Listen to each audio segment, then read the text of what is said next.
الحمد لله والصلاة والسلام على سيدنا محمد وعلى آله وأصحابه أجمعين.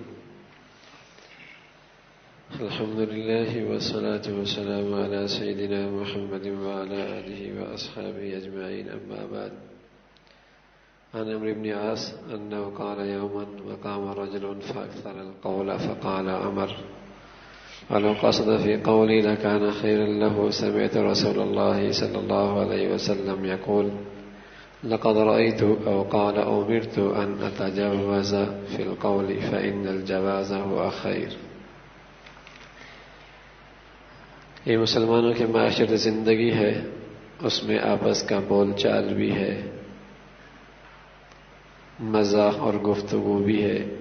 یہ مسلمان آپس میں کیسے کرے؟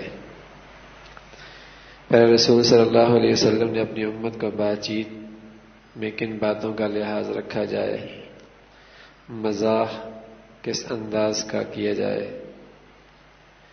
اس کے متعلق بھی ہدایت دی کہ ہر حال میں اللہ کو اور اس اپنی بندگی کہ ہم اللہ کے بندے ہیں، اس بات کو ضرور پیش نظر ہو. پیارے رسول صلی اللہ علیہ وسلم نے یہاں ایک بات فرمائی ہے کہ بات کو بلا وجہ لمبا نہ کیا جائے. حضرت عمرو بن عاص فرماتے ہیں کہ ایک دن جب ایک شخص نے ان کی موجودگی میں کھڑے ہو کر وعظ شروع کیا، بہت لمبی بات کی، تو آپ نے فرمایا اگر یہ شخص مختصر بات کرتا تو اس کے لیے زیادہ بہتر ہوتا. میں نے رسول اللہ صلی اللہ علیہ وسلم سے سنا ہے، آپ نے ارشاد فرمایا میں یہ مناسب سمجھتا ہوں، یا آپ نے فرمایا مجھے اللہ کی طرف سے یہ حکم ہے کہ بات کرنے میں اختصار سے کام لو، اس لیے کہ مختصر بات ہی بہتر ہوتی ہے. تجربہ ہے، بہت لمبی بات سننے والے اکتا جاتے ہیں. اور یہ بھی دیکھا ہے کہ بعض اوقات کسی تقریر سے سامعین کو شروع میں تو بہت اچھا اثر نظر آتا ہے کہ لے رہے ہوتے ہیں، لیکن جب بات حد سے زیادہ لمبی ہو جاتی ہے تو لوگ اکتانے لگتے ہیں اور اثر ہی ختم ہو جاتا ہے. تو ادب میرے نبی نے کیا بتایا؟ مختصر بات ہو اور سامنے والے کی نفسیات دیکھی جائے، گنجائش دیکھی جائے کتنی بات کرنی چاہیے. وہ اپنے انداز سے بات کر رہا ہے اور مجموعہ بیچارہ اکتانے لگا ہے، تو یہ میرے نبی کے ہدایت کے خلاف ہے. میرے نبی نے اسے پسند نہیں فرمایا. دین ہی کی بات ہے، لیکن اتنی اس انداز سے کی جائے کہ سامنے والا اسے اچھے طریقے سے سنے اور لے لے. ایسا نہ ہو کہ وہ بیچارہ ناقدری کرنے لگ جائے اور ذریعہ آپ بن جائیں. یہ بھی آداب وعظ کے خلاف ہے. پھر رسول اللہ صلی اللہ علیہ وسلم نے ایک بات سمجھائی کہ منہ سے نکلنے والی کوئی بات بھی یہ وسیلہ فوز اور فلاح بھی ہو سکتی ہے، اور زبان سے نکلی ہوئی بات باعث ہلاکت بھی ہو سکتی ہے. ایک صحابی فرماتے ہیں کہ آپ نے فرمایا کہ آدمی کی زبان سے خیر اور بھلائی کی کوئی ایسی بات نکل جاتی ہے کہ جس کو پوری برکت اور قدر و قیمت وہ خود بھی نہیں جانتا کہ میں نے کیا کہا ہے، مگر اللہ کے ہاں ایک بات کی وجہ سے وہ اپنے دربار کی خصوصی حاضری اس بندے کے واسطے طے کر دیتا ہے. اور اسی طرح کبھی آدمی زبان سے شر کی کوئی ایسی بات نکل جاتی ہے کہ جس کی برائی اور جس کا خطرناک ہونا اس کا احساس اسے خود بھی نہیں ہوتا، مگر آدمی اس بات کی وجہ سے اللہ کے غضب کا مستحق ہو جاتا ہے. تو کہا جاتا ہے کہ بولو پہلے تولو پھر بولو کیا بول رہے ہو. اس لیے کہ جب تک زبان میں اندر ہے بات تو یہ بات کا بادشاہ ہے، جیسے چاہے نکالے. لیکن جب بات نکل گئی تو پھر یہ بات کا غلام بن جاتا ہے. اب سنبھالنا چاہتا ہے لیکن سنبھل نہیں سکتے. تو پہلے تول لو، اس لیے کہ جب تک نہیں بات کی تو یہ بادشاہ ہے جو نکالے، لیکن جب نکل گئی اب بات کا غلام ہو گیا. اس لیے اللہ میں نے بڑا انتظام کیا ہے زبان کو کنٹرول کرنے کے لیے، 32 تالے لگائے، پھر اس کے بعد پھر ایک گیٹ لگایا ہے، ہاں، اور زبان رکھی بھی اندر ہے۔ پھر اللہ کی شان سننے کے لیے 2 کان دیے، بولنے کے لیے 1 زبان دی ہے، لیکن یہ سنتا کم ہے، بولتا زیادہ ہے، اور سارے تالے تو اس کو ٹوٹے ہوئی ہیں، نہیں سوچتا کہ یہ بولنے کا موقع ہے یا نہیں، کتنا بولنا چاہیے۔ اس لیے پیارے رسول صلی اللہ علیہ وسلم نے ہدایت دی ہے کہ منہ سے نکلی ہوئی بات ایک ہی مرتبہ نکلتی ہے، اس لیے اس بات کا اہتمام ہو، کوئی ایسی بات نہ ہو جس سے اللہ کی ناراضگی کا باعث بنے، احتیاط سے کام لیا جائے۔ پھر اسی طرح رسول اللہ صلی اللہ علیہ وسلم نے اس بات کو پسند فرمایا کہ جب آدمی آپس میں رہتا ہے، ایک تو ہر وقت اس کے ماتھے پہ بل ہو غصے کے، اور ہر وقت غصے کے آثار اس کے چہرے پہ ہو، اور ایک کیا ہے، اس کی طبیعت میں ظرافت بھی ہو، مزاح بھی ہو۔ میرے نبی نے اس کو پسند فرمایا۔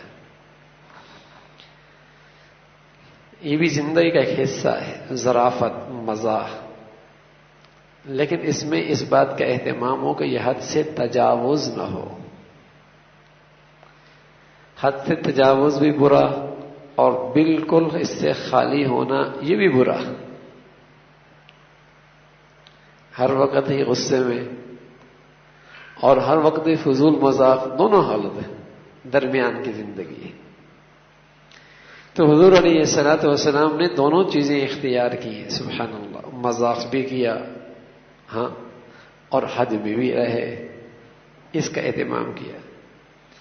آپ اپنے پیارے ساتھیوں سے کبھی کبھی اپنے نیاز مندوں سے مزاح فرماتے تھے، اور یہ آپ کا مزاح فرمانا اپنے ساتھیوں کے ساتھ ان کی بڑی دلجوئی ہوتی تھی، وہ اپنے لیے بڑی خوشی محسوس کرتے۔ میرے نبی نے مجھ سے یوں کہا ہے،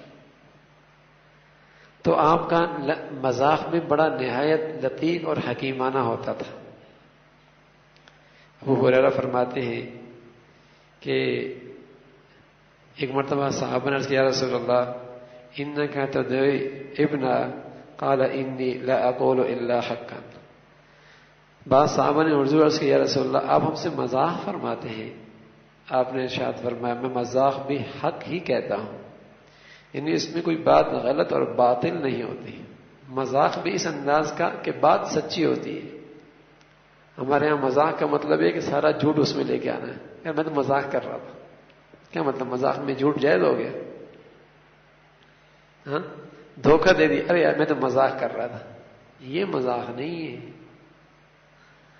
مذاق بھی ایسا کہ سامنے والے کی دلجوئی بھی ہو، لیکن اس میں سچ بھی ہو، جھوٹ نہ ہو۔ حضرت فرماتے ہیں ایک شخص نے کہا، یا رسول اللہ استحمل رسول اللہ صلی اللہ علیہ وسلم فقال انی حاملک علی ولد ناقہ، فقال ما اصنع بولد الناقہ، فقال یا رسول اللہ وهل تلد الابل الا النوق۔ حضرت انس فرماتے ہیں کہ ایک شخص رسول اللہ صلی اللہ علیہ وسلم سے اپنی سواری کے لیے اونٹ مانگا۔ آپ نے ارشاد فرمایا، میں تمہیں سواری کے لیے ایک اونٹنی کا بچہ دے دیتا ہوں۔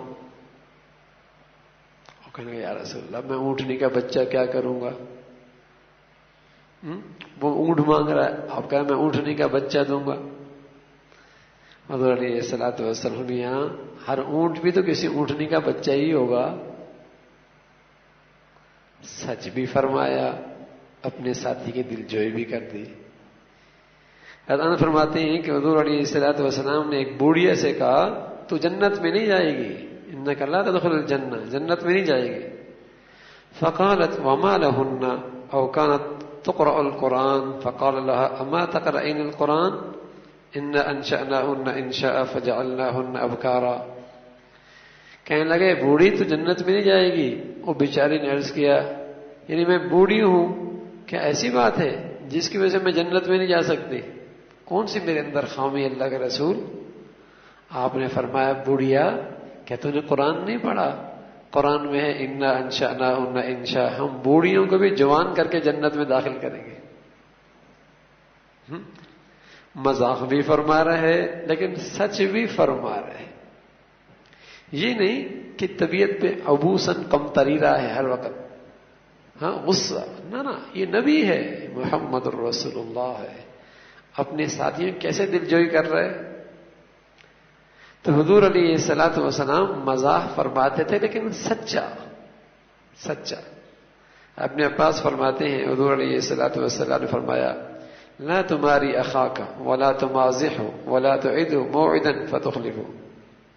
آپ نے فرمایا اپنے بھائی سے جھگڑا نہ کرو اور اس سے مذاق ایسا نہ کرو کہ ایسا وعدہ کرو جس کو تم وعدہ خلافی کرو. اب تو مذاق کا مطلب جھوٹ، ایک خاص دن ہے جھوٹ کا، وہ منایا جاتا ہے، اور اس دن میں تو مذاق کر رہا تھا. ہاں تو جھوٹ کا نام مذاق رکھ دیا ہے، گناہ ہے گناہ. جھوٹ کا نام مذاق نہیں ہے. مذاق سچا ہے اور شریعت کی حدود میں ہو اور انداز ایسا ہو کہ سامنے والے کی دلجوئی بھی ہو اور حقیقت کے خلاف بھی نہ ہو. پھر نبی علیہ الصلوۃ والسلام نے بتایا کہ انسانی فطرت کا تقاضا ہے کہ وہ مسکرائے، ہنسے. اس شخص میں کوئی خیر نہیں جس کے لبوں میں مسکراہٹ نہیں. اس شخص میں کوئی خیر نہیں جس کے لبوں پہ مسکراہٹ نہیں. آپ علیہ الصلوۃ والسلام کی عادت شریفہ تھی کہ اللہ کے بندوں اور اپنے مخلصوں سے ہمیشہ مسکرا کر ملتے تھے. اور ظاہر ہے حضور کا یہ رویہ اور برتاؤ ان لوگوں کے لیے کتنی خوشی کا باعث بنتا ہوگا. ہمیشہ مسکرا کے ملتے ہیں. روایت فرماتے ہیں رسول اللہ صلی اللہ علیہ وسلم صحابی فرمایا کہ جب بھی میں نے حضور علیہ الصلوۃ والسلام کو دیکھا تو آپ کے چہرے پہ مسکراہٹ تھی، مسکراتے ہوئے. پھر حضرت عبداللہ بن حارث فرماتے ہیں ما رأيت احدا اکثر تبسما من رسول اللہ صلی اللہ علیہ وسلم، کہ میں نے رسول اللہ صلی اللہ علیہ وسلم سے زیادہ مسکرانے والا کوئی شخص نہیں دیکھا. غموں کے پہاڑ تھے، آزمائشوں کی حد تھی آپ کی زندگی میں، دشمنوں نے قدم قدم پہ آپ کے راستے میں کانٹے بچھا رکھے تھے، لیکن سبحان اللہ آپ کی زندگی کا یہ حصہ وہ بھی زندہ تھا کہ آپ کے چہرے پہ مسکراہٹ تھی، اپنے ساتھیوں کی دلجوئی تھی. یہ زندگی کا حصہ ہے، یہ زندگی کا حصہ ہے. اگر یہ بچوں کے ساتھ نہ ہو اور بیوی کے ساتھ نہ ہو اور اپنے دوستوں کے ساتھ نہ ہو تو لوگ اس کے پاس بیٹھنا گوارا نہ کریں. آج اس چیز کی بڑی کمی ہے ہمارے گھروں میں. بچے بس اوقات گھر میں اس لیے نہیں آتے کہ گھر میں تو ڈانٹ ہی پڑے گی، میاں باہر ہی رہو. بیوی کہتی ہے یہ نہ آئے تو اچھا ہے، اگر آئے گی تو میں کلب چلی جاؤں گی. اور جیسے وہ پہنچتی ہے تو اسے پتا اس کے اندر بھی مسکراہٹ نام کی، محبت نام کی چیز کوئی نہیں. بولتا ہے میں بھی پارک چلا جاؤں گا. گھر اجڑا رہتا ہے. حالانکہ یہ سب چیزیں گھر کے ماحول میں محبت، مسکراہٹ، مزہ، ارے عبادت ہے، ثواب ہے، میرے نبی کی سنت ہے، اس سے گھر کا ماحول خوشگوار رہتا ہے. یہ دین ہے.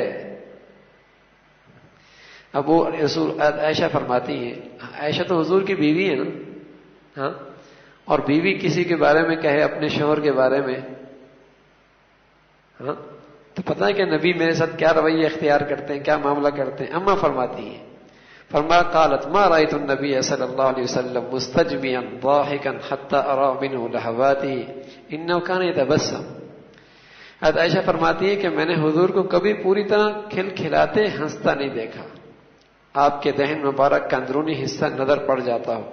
یعنی آپ اس طرح کھلکھلا کر کہکہ لگا کر نہیں ہنستے تھے کہ آپ کا اندرونی حصہ نظر آئے، بلکہ آپ ہمیشہ مسکرایا کرتے تھے. کہاں لگانا یہ غفلت کی نشانی ہے. مسکرانا یہ میرے نبی کی سنت ہے، یہ میرے نبی کی سنت ہے. فرمایا جب بھی نبی علیہ الصلوۃ والسلام کو دیکھا مسکراتے دیکھا، قہقہ لگاتے ہوئے، اور ایسا نہیں کہ منہ کا اندر کا حصہ کھل جاتا، ایسا نہیں کرتے تھے. تو کتنی اس میں وقار ہے، وقار بھی ہے، متانت بھی ہے، حسن بھی ہے. اور زندگی کی خوشگواری بھی ہے. ہاں مذاق بھی کرتے ہیں لیکن وقار بھی ساتھ ساتھ ہے. ہاں اور جسے کہیں کہ سلیقہ بھی ساتھ ساتھ ہے. جابر ابن سمرہ فرماتے ہیں رسول اللہ صلی اللہ علیہ وسلم کا معمول تھا فجر کی نماز جس جگہ پڑھتے تھے وہاں تشریف رکھتے تھے، اور جب صحابہ آپ کے پاس آتے تو بس اوقات بعض باتیں ہوتی تو آپ اس پہ مسکراتے بھی تھے. جب صحابہ ہنستے تو آپ بھی مسکرایا کرتے تھے. ہاں تو چہرے پہ مسکراہٹ لے کے آنا یہ بزرگی کے خلاف نہیں. ہاں لگتا ہے بزرگ وہ ہے جو بالکل ہنسے نہیں، ٹھیک ہے نا، اور جو ہمیشہ ابوسن کم تریرا 12 بجے رہے ہیں اس کے چہرے پہ وہ بزرگ ہے. نا یہ بزرگی نہیں.